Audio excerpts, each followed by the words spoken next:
namanya bisnis tuh kayak nanam pohon. Kita baru tanam pohon dari biji, tahun pertama tuh belum bisa berbuah, Mas.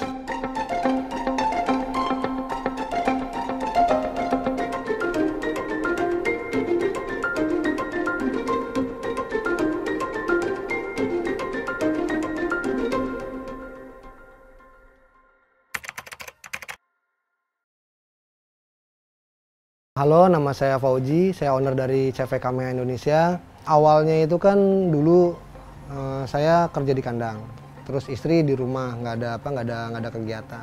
Dan ini awalnya dari hobi istri saya senang-senang bikin aksesoris, bikin pernak-pernik gitu kan.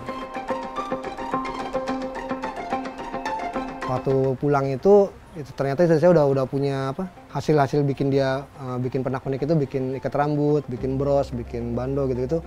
Akhirnya kan waktu itu kepikirannya ini gimana caranya biar jadi uang lah, maksudnya biar bisa dijual. 2013-an kita mulai bikin tas, bikin tote bag, tapi waktu itu masih dari bahan spunbond goodie bag. Goodie bagnya itu goodie bag yang buat souvenir ulang tahun. Jadi gambar-gambar kartun pakai nama anak yang ulang tahun. Kita jual waktu itu per 50 pieces. Jadi minimal order 50 pieces. Itulah awalnya Kameha, boleh dibilang awal suksesnya dari situ, dari goodie bag itu.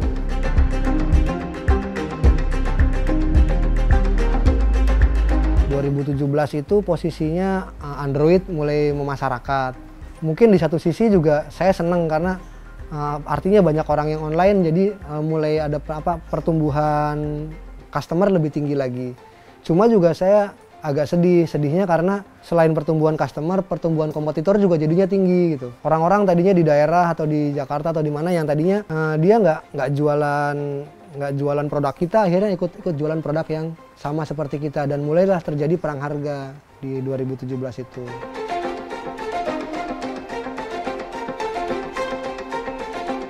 Oh iya, jadi waktu tas ulang tahun itu kan kenapa orderannya banyak. Jadi dulu kita ngelanggar hak cipta tanpa kita sadar, kita nggak ngerti. Jadi tas ulang tahun tuh kita kasih gambar-gambar kartun lah, kayak Doraemon, Hello Kitty, terus SpongeBob, terus Batman, Superman, yang gitu-gitu lah. Pokoknya kita nggak ngerti kalau itu ternyata ada aturan hukum yang berkaitan dengan pemakaian gambar tersebut. Istilahnya si pemegang hak terhadap kartun itu ngehubungin kita gitu kan, dia negor ke kita melalui email waktu itu. Kita diperingatkan untuk menghentikan penjualan yang kartun itu, atau kalau nggak mau diberhentikan ya digugat lah gitu. Terus akhirnya kita bilang oke, kita stop. Jadi waktu itu balasin email, di stop, terus langsung hari itu semua yang produk-produk yang kartun itu kita hapus, kita delete, kita take down lah.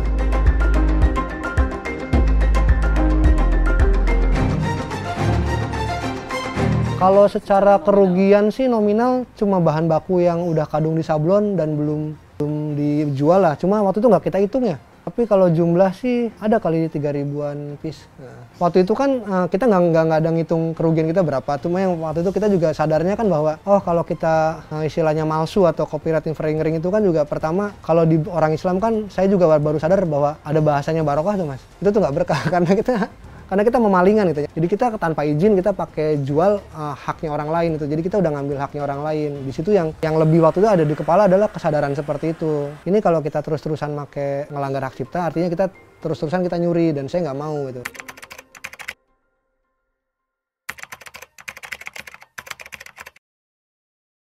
Jadi waktu dulu awal-awal kita produksi goodie bag spunbond, tas spunbond itu kan sedang musimnya sendal krok Mas. Waktu itu kita dapat orderan, tapi bukan dari kroknya langsung, jadi melalui pihak ketiga lah. Jadi orang dapat orderan dari krok terus dilempar produksi ke kita. Itu ordernya banyak, bagus. Cuma waktu itu kebetulannya kita ketemu rekanan yang kurang fair lah. Jadi kerjaan udah kita beresin, kerjaan udah kita kerjain, udah kita kirim.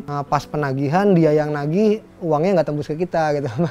Jadi pembayarannya belum dibayar ke kita. Tapi ya satu sisi ya istri saya nguatin bahwa ya udahlah, akhirnya waktu itu yang dilakukan adalah nggak apa-apa kita dirugikan yang ini. Tapi kan yang merugikan bukan si brand tersebut, yang merugikan itu si pihak mediatornya, maksudnya pihak yang punya ordernya, yang ngasih orderan ke kitanya itu. Nah, secara hitung-hitungan waktu itu akhirnya kita tetap kita tetap produksi, kita tetap jalan.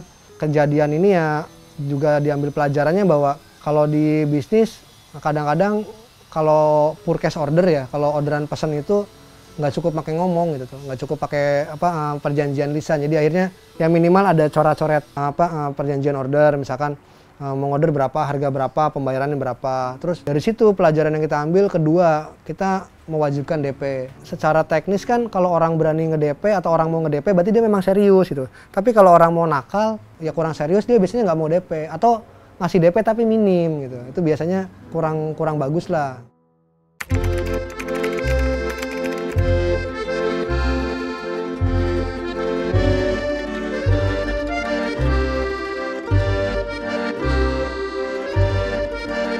Kalau di rumah tangga kan keributan adalah bagian dari bentuk cinta ya. Ya kan biasanya kalau habis berantem terus mesra gitu ya, berapa hari kemudiannya kan. Tapi itu memang terjadi. Ketika ada masalah, ya biasa namanya kita usaha sama istri, ya pasti ribut.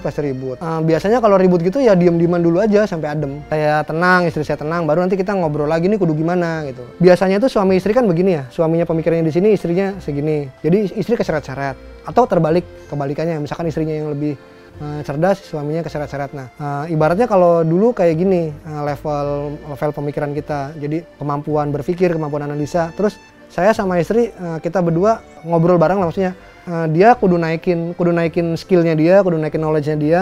Saya kudu mulai belajar slow down biar nggak keseret-seret.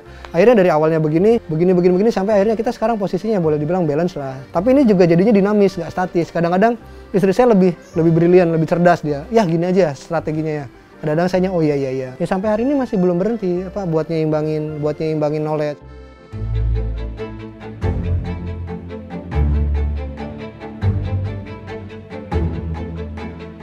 Namanya bisnis tuh kayak nanam pohon. Kita baru tanam pohon dari biji, tahun pertama tuh belum bisa berbuah, Mas.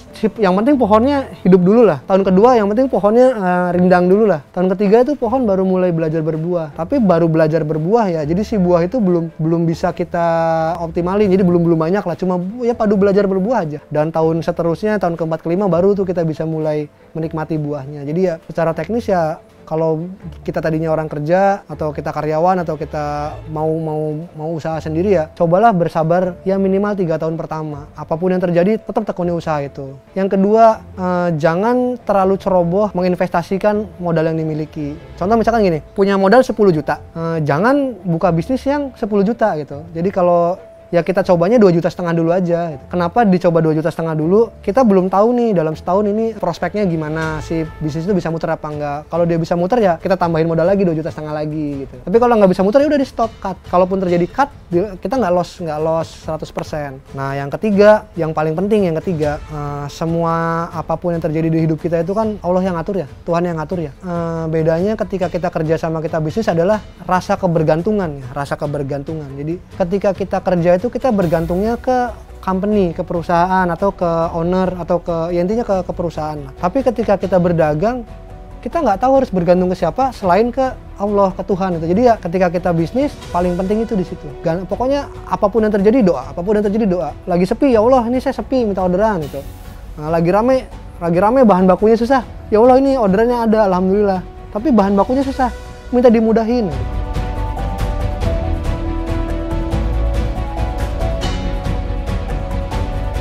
Ya demikian cerita perjalanannya Kameha. Ya buat teman-teman yang masih kerja dan mau pindah haluan jadi bisnis, atau teman-teman yang baru memulai usaha ya tetap sabar, nomor satu. Yang kedua tetap semangat.